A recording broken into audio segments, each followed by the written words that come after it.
So it's the same thing with life. Sometimes you structure yourself in a way.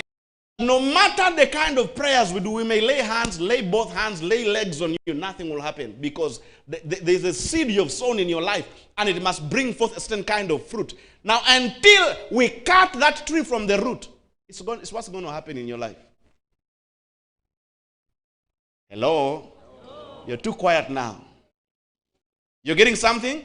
Okay, so look at this. It says, for whosoever has, to him shall be given. I like this. You know, I'm enjoying these services. It's like when we were just started, I would preach for 3 hours. We didn't have a choir. So we would pray and sing some 2 songs off key. And then I preach. Now the choir sings all the time. It says, for whosoever has, to him shall be given. And him shall have, he says, he shall have more abundance. But whosoever hath, from him shall be taken away. Even that he has. Even that will be taken away. Don't be like that. Next verse. Therefore speak I unto them in parables, because they seeing, see not, and hearing, hear not, neither do they understand. Verse 14. And in them is fulfilled the prophecy of Isaiah, which says, by hearing you shall hear, and shall not understand. And seeing you shall see, and shall not perceive. Now I would like you to pay keen attention. This verse I'm about to read for you is one of the verses that changed my life so much a little over 10 years ago. Wow, are you ready for it? Okay, listen to this. Verse 15. For these people's heart is waxed gross. In other words, it is hardened. These people's heart is hardened. And their ears are dull of hearing. And their eyes they have closed. So you can't blame God for that. Lest at any time, says, listen to this. Lest at any time they should see with their eyes, and hear with their ears, and should understand with their heart, and should be converted, and I should heal them. Did you see that? I told you, your healing, the only distance between you and your healing is eyesight. The only distance between you and your prosperity is eyesight. He says, if these people's eyes open, and their ears open, and their heart is open, and they see, they hear, they understand, he says they will be converted, and I am compelled to heal them. He says, and I should heal them. He didn't say, and I will think of healing them. And I will consider healing them. He says, and I should. That is a strong English word.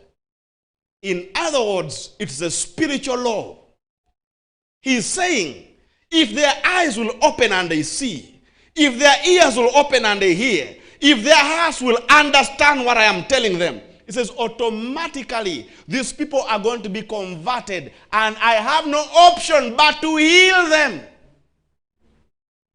Did you see that? He says, I have no option. He says, I should heal them. I should. Means there are things you can do here on earth, and you put God in a place that he has to do something about it. This is not that kind of prayer where someone is saying, Lord, if it is your will, heal this person. No. It says, if the person's eyes open, if their ears open, if their heart understands what I'm telling them, it says they will be converted, and I should heal them.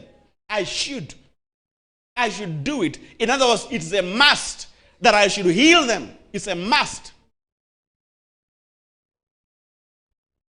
Let your eyes open. Find out what God has given you. Find out what God's word says about you.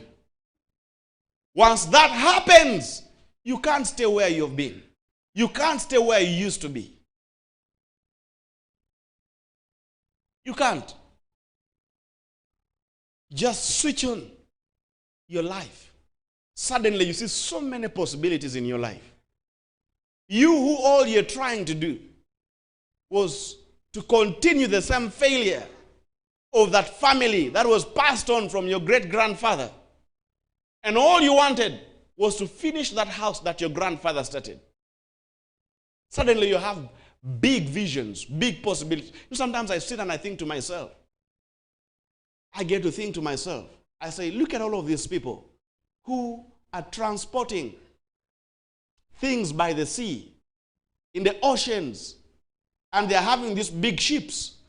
And you read about them and you are told that one of them could carry maybe 1,000 containers.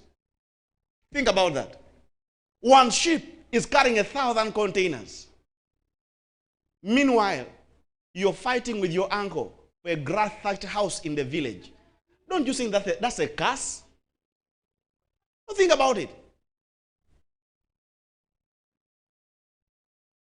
Because I think about, I'm like, there is someone, right now as we talk, there is someone moving 1,000 containers.